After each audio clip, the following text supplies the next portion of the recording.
Bonjour à tous. Le Parlement européen est l'Assemblée parlementaire de l'Union européenne siégeant à Strasbourg. Il a pour objectif de représenter les populations des États membres. Le Parlement européen est institué par le traité de Rome et il se réunit pour la première fois en 1958, prenant alors le nom d'Assemblée commune. En 1962, les députés européens rebaptisent cette assemblée en Parlement. Penchons-nous à présent sur les députés européens. Le Parlement européen était à l'origine composé de représentants choisis par les parlements nationaux des pays membres de l'UE. Mais à partir de 1979, les membres du Parlement européen sont élus au suffrage universel direct pour un mandat de 5 ans. Il y a actuellement 705 députés européens. Les députés du Parlement européen sont répartis en 8 groupes parlementaires. Les députés ne siègent pas par délégation nationale, mais par affinité politique. Ainsi, les groupes parlementaires au niveau européen sont amenés à changer à l'issue de chaque scrutin.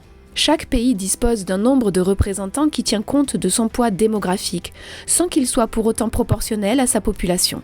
Derrière l'Allemagne, qui compte 96 députés, ce sont la France, avec 79, l'Italie, avec 76, et l'Espagne, avec 59, qui disposent du plus grand nombre de députés. Au contraire, Chypre, Luxembourg et Malte en comptent moins de 7. De plus, le Parlement est subdivisé en commissions spécialisées, par exemple celle des affaires étrangères, du budget ou encore de l'agriculture.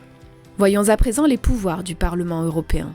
Chaque année, le Parlement européen se réunit pour environ 12 sessions plénières d'une semaine à Strasbourg, en France. D'autres travaux peuvent avoir lieu à Bruxelles. Le Parlement européen est investi d'une fonction délibérante. Il propose et vote les directives.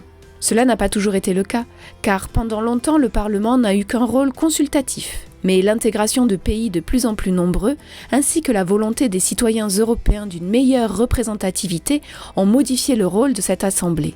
Ce sont les traités de Maastricht en 1992, d'Amsterdam en 1997 et de Lisbonne en 2019 qui ont confié au Parlement un véritable rôle de législateur.